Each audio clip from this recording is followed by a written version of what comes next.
Assalamualaikum warahmatullahi wabarakatuh. Halo semuanya, saya Cemeti Indrianti, asal ikut tim di Palembang. Di sini saya akan menjelaskan tentang strategi terkini layanan komplementer dalam menangani penyakit tidak menular. Be watching. Baiklah, apa itu penyakit tidak menular? Jadi penyakit tidak menular itu adalah penyakit yang tidak disebabkan oleh infeksi mikroorganisme dan tidak dapat ditularkan dari individu satu ke individu lainnya. Ini biasanya terjadi dalam jangka panjang yang melibatkan dari gaya hidup ataupun faktor genetik. Jadi contoh dari PTM ini seperti penyakit diabetes, penyakit jantung, penyakit kanker, dan lain-lainnya.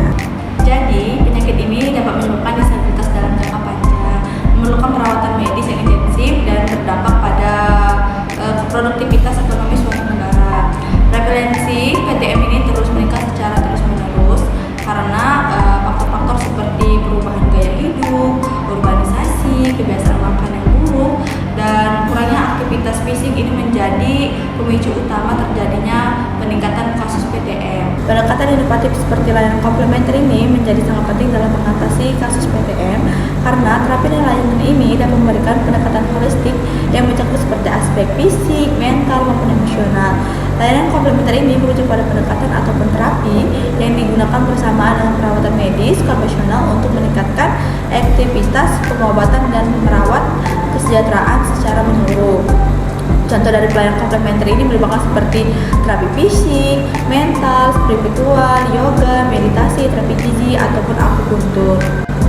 Jadi, layanan komplementer ini dapat menjadi strategi tambahan yang sangat berharga dalam menangani penyakit tidak menular karena yang pertama pendekatan holistik. Layanan komplementer memperhatikan aspek fisik, mental, dan emosional kesehatan, mendukung pendekatan holistik yang penting dalam penanganan PTM yang kompleks. Yang kedua, pengelolaan stres dan kesejahteraan mental. Terapi seperti meditasi atau terapi relaksasi ini dapat membantu mengurangi mengelola stres dan seringkali menjadi faktor pemicu untuk memperburuk kondisi penyakit tidak menular. Yang ketiga yaitu pengurangan gejala dan efek samping.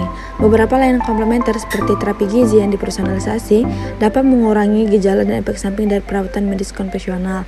Yang keempat yaitu peningkatan kualitas hidup. Integrasi layanan komplementer dapat meningkatkan kualitas hidup pasien dengan PTM, baik melalui perbaikan fisik maupun peningkatan kesejahteraan psikologis.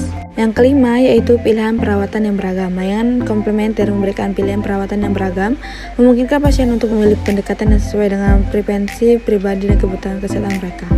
Adapun perkembangan terbaru dalam layanan komplementer ini menunjukkan tren inovasi dan pengembangan pendekatan yang lebih efektif dalam mengatasi penyakit tidak menular ini. Beberapa tren dan perkembangan yang utama termasuk yang pertama, teknologi dalam pelayanan kesehatan. Integrasi teknologi ke dalam layanan komplementer seperti aplikasi kesehatan yang memfasilitasi latihan fisik di rumah, pemantauan kesehatan secara mandiri ataupun aplikasi meditasi membuka pintu bagi pasien untuk lebih mudah mengatasi dan mengintegrasikan layanan tersebut dalam gaya hidup mereka. Yang kedua yaitu personalisasi terapi gizi. Perkembangan dalam bidang nutrigenomika dan nutrigenetika ini memungkinkan layanan komplementer seperti terapi gizi ini untuk disesuaikan secara lebih presisi dengan kebutuhan genetik dan kondisi kesehatan spesifik pasien. Ini dapat mendukung manajemen PTM melalui pendekatan yang lebih terfokus. Ketiga ini terapi berbasis mind body. Penelitian dan pengembangan terkini dalam terapi berbasis mind body ini seperti mindfulness and biofeedback menunjukkan manfaat signifikan dalam mengelola stres, depresi, dan kecemasan yang terkait. Yang terakhir yaitu pengembangan metode pengobatan alternatif. Pengembangan dalam pengobatan seperti alternatif ini seperti akupuntur, chiropraktik ataupun homoterapi ini terus menarik perhatian sebagai opsi pengobatan tambahan. Studi lebih lanjut dan tim ilmiah pun dapat mendukung peran mereka dalam manajemen PTM atau penyakit tidak menular. Adapun contoh pelayanan komplementer pada PTM yang pertama ada terapi gizi pada diabetes. Studi oleh American Diabetes Association menemukan bahwa terapi gizi yang dipersonalisasi dapat membantu mengelolakan kadar gula pada pasien diabetes tipe 2.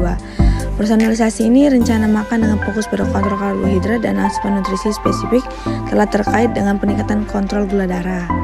Yang kedua yaitu yoga untuk penyakit jantung. Penelitian yang diterbitkan di The Journal of the Alternative and Complementary Medicine menunjukkan bahwa yoga dapat mengurangi tekanan darah dan tingkat stres pada pasien dengan penyakit jantung. Integrasi yoga dalam rencana perawatan membuka potensi untuk memperbaiki faktor risiko kardiovaskuler dan meningkatkan kesejahteraan secara keseluruhan. Yang ketiga yaitu meditasi pada penderita kanker. Journal of the Clinical Oncology menerbitkan hasil studi yang menunjukkan bahwa meditasi mindfulness dapat membantu mengurangi gejala depresi dan meningkatkan hidup pada penderita kanker. Integrasi meditasi dalam perawatan mendukung aspek kesejahteraan mental dan emosional pasien. Adapun manfaat integrasi layanan komplementer yang pertama ini dapat meningkatkan kualitas hidup. Integrasi komplementer seperti terapi gizi, yoga atau meditasi dapat memberikan kontribusi signifikan dalam meningkatkan kualitas hidup pasien dengan PTM. Mereka tidak hanya berfokus pada pengelolaan fisik, tapi juga pada aspek-aspek kesejahteraan umum. Yang kedua ini adalah pengurangan gejala. Layanan komplementer ini sudah terbukti dapat mengurangi gejala yang berkaitan dengan PTM. Contohnya ini terapi gizi ini dapat membantu mengendalikan gula darah. Sementara yoga itu atau meditasi dapat mengurangi stres dan meningkatkan respon tubuh yang terhadap perawatan. Yang ketiga ini dukungan holistik. Integrasi layanan komplementer memungkinkan pendekatan lebih holistik dalam pengelolaan PTM. Ini mencakup terhadap perhatian aspek fisik, mental, emosional, dan kesehatan, dan menciptakan pendekatan yang lebih seimbang dan menurut. Jadi, dengan menggabungkan layanan komplementer dalam perawatan, pasien PTM dapat merasakan manfaat yang lebih besar, tidak hanya dalam pengelolaan kondisi fisik, tapi juga dalam meningkatkan kualitas hidup secara berkeseluruhan. Oke, sekian penjelasan dari saya. Jika ada kekurangan saya mohon maaf. Saya akhiri. Wassalamualaikum warahmatullahi wabarakatuh. Dah.